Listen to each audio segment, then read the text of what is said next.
से पहले और रिश्ता होने से पहले मेल मिलाप पे लड़का लड़की के कि उसकी क्या हद होनी चाहिए। हमारे पास यहाँ पे मुमताज आंटी भी बैठी हुई हैं। जो मुमताज आपा से मैं ये पूछना चाहूंगी कि जब आप लोग रिश्तों के लिए फैमिलीज जाती हैं तो कितनी इजाजत देते हैं वो फैमिलीज लड़का लड़की को मिलने? देखो, मैं तो लोगों को कहती हूँ कि आजकल के ज़माने में हर लड़का लड़की को देखता है और लड़की लड़के को देखती है। फर्स्ट गो में ही अगर लड़के ने भी देखना है लड़की ने भी, तो आप लड़कियों को साथ ले जाएं, क्योंकि बसा औकात लोग करते हैं कि माँ बाप आ जाए, अब माँ बाप पसंद करके आ गए, दूसरी दफा लड़के को लेकर गए, लड़के ने नापसंद किया, तो लड़की के लिए बहुत ये इंसल्ट होती है कि एक लड़के ने रिजेक्ट किया। तो आपस में मोबाइल नंबर एक्सचेंज होते होंगे लड़के लड़कियों के? देखो वो होते हैं, लेकिन मैं तो उनको ये कहती हूँ कि देखो जी, मिलना भी अगर चाहते हैं कि बाज लोग कहते हैं कि जी हम मिलेंगे, मेरा लड़का मिलना चाहता है, भाई मिले, लेकिन घर पे मिले, घर से बाहर ना जाए। एक माँ की हैसियत से मुझे बताएं ना, आप छोड़ें ये तो चले हो रहा चक्कर, मुझे एज अ माँ बताएं, आप चाहेंगी कि आपकी बेटी जो है वो शादी से पहले, रिश्ते से पहले, जिससे मंगनी है, जिससे रिश्ता हो रहा है उससे मिले, और अगर मिले तो किस हद तक मिले? देखो, मैं नहीं चाहूंगी कि मिले, क्योंकि मैंने देखा अमूमन एक दो हमारी फैमिली में रिश्ते हुए हैं कि पहले बहुत मिलते थे, सारा दिन फोन पे बात,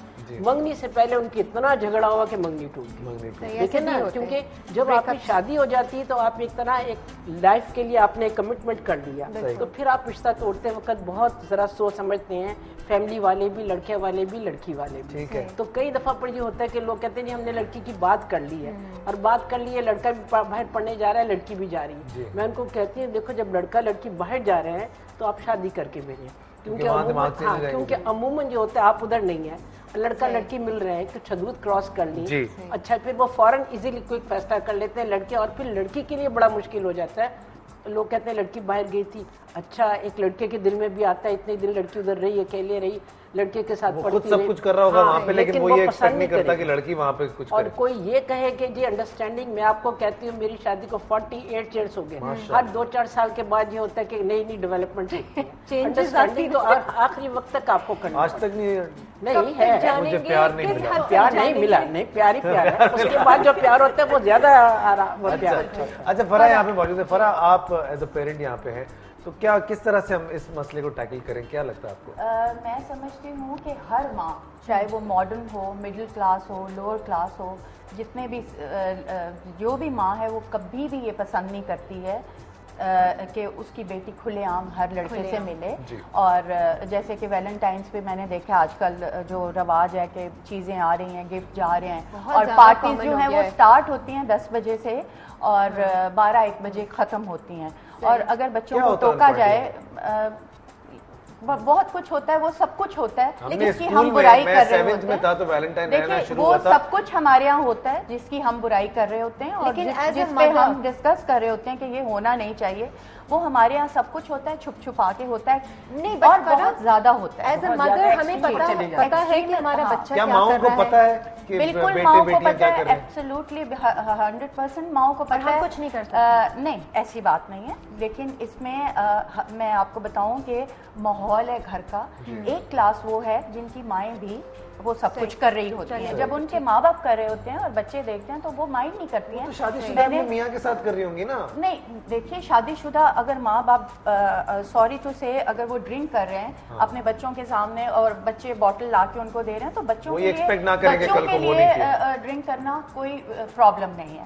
लेकिन एक ऐसे घर का माहौल है जहाँ पे उसको पता है कि मेरे माँ बाप बचपन से वो क्या देखते हैं कि मेरे माँ बाप चले पूरी नमाजें नहीं पढ़ते, समटाइम्स नमाज भी पढ़ते हैं, मेरे घर का ये माहौल है, मेरे घर में ये रिस्ट्रिक्शंस हैं, वैल्यूज हैं, हमारे ये प्रिंसिपल्स हैं मेरी माँ के।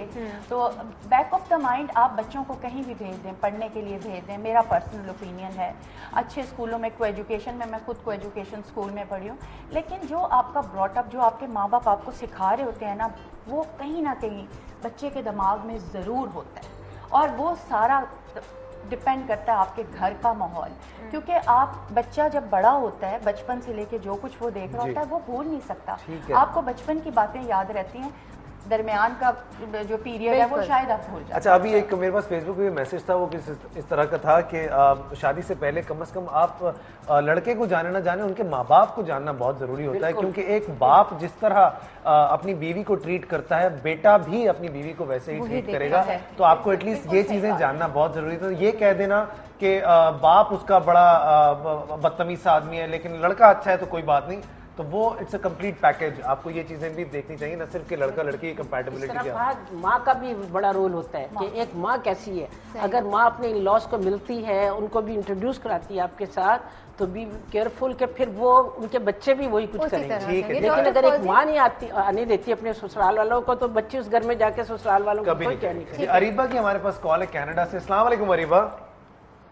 वालेकुम सलाम, क्या हाल है फहद? बिल्कुल ठीक ठाक। अरीबा, क्या कहना चाहेंगे आज के टॉपिक के हवाले से? फहद, आज की कॉल मेरी मिलनी बहुत जरूरी थी क्योंकि मेरी अपनी लाइफ इस टॉपिक के ऊपर है जी।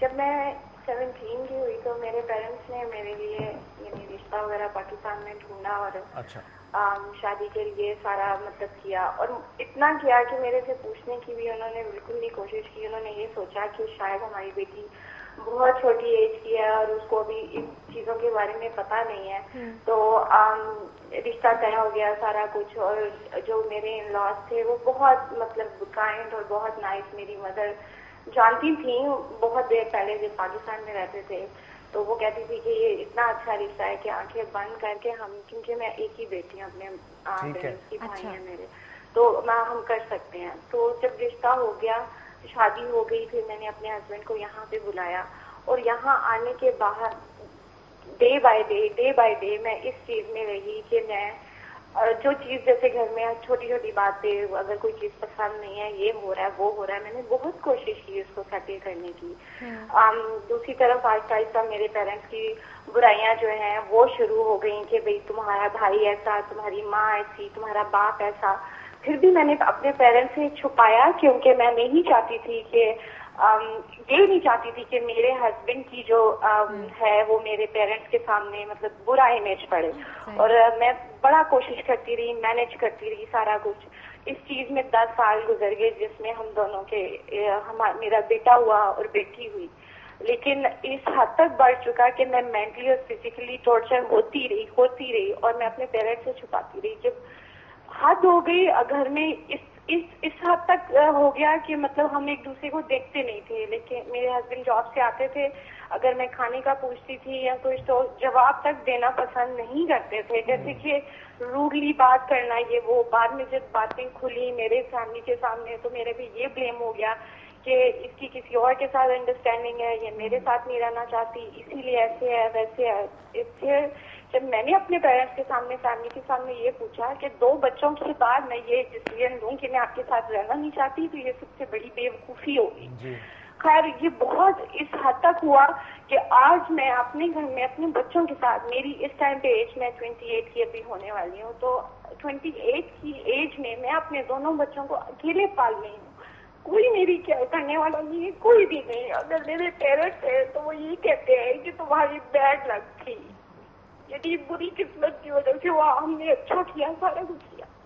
मैंने अपने इन लॉज से कॉन्टेक्ट किया कि मैं चाहती हूँ रहना, क्योंकि देखिए 10 साल एक अर्सा होता है किसी के साथ अटैचमेंट करने का, और मेरी अटैचमेंट थी क्योंकि मेरे माइंड में कोई मेरा आइडिया नहीं था। किसी को मैंने पसंद नहीं किया शादी के लिए, मैंने उसी बंदे के साथ अटैचमेंट करने की कोशिश की।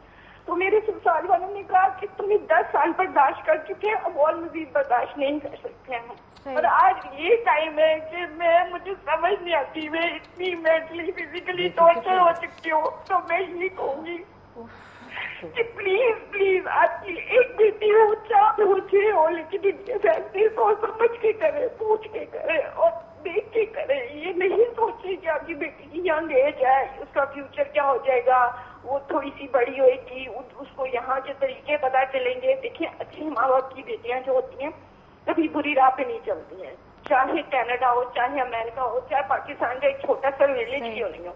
जो बुरा होता है, जो बुरी नेचर का होता है, वो हर जगह बुरा होता है।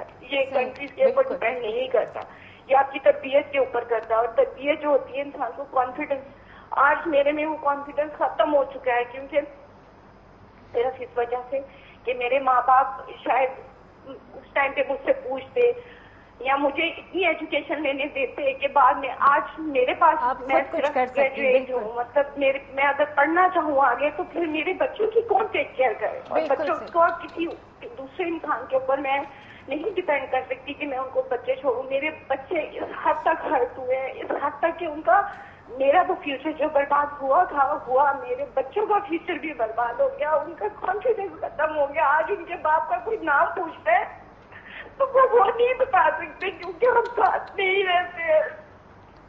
आप प्लीज नहीं हुई, लेकिन मैं प्लीज रिक्वेस्ट करूंगी सब पेरेंट्स के साथ, सब माओ के साथ एक अपनी बच्चों के साथ फ्रेंडली होने की कोशिश करें, उन्हें समझने की कोशिश करें। दूसरा ये कि प्लीज जब भी उनकी शादी के बारे में सोचें तो अंडरस्टैंडिंग से अपने बच्चे को प्यार से पास बिठा के कि हम यहाँ कर रहे हैं बेहतर है, और दूसरा टाइम दें। ये नहीं है कि फौरन से एंगेजमेंट करें, फौरन से शादी करें कि बस जल्दी से, शायद थोड़ी से टाइम में इंसान एक दूसरे को समझ सके, अंडरस्टैंड कर सके, किस्मत देखे इंसान। जहाँ तक मेरा ख्याल है कि इंसान किस्मत बदल सकता है, अगर कोई बुरा है तो उसको अच्छा भी बना सकता है, जो मैं कोशिश करती रही, लेकिन वो फिर एक कोशिश हो जाती है, एक किस्मत।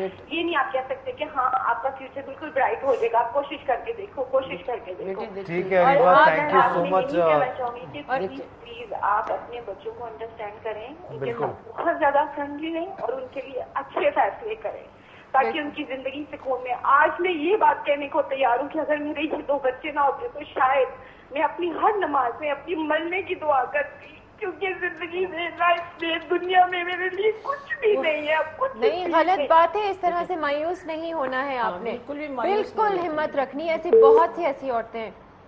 देखिए अब बेचारी को देखिए, लेकिन कोई पता नहीं चलता, 10 साल उससे गुजारे हैं बेचारी ने, उसके बाद भी देखिए कोई पता तो नहीं चलता कि क्या निकलेगा बाद में।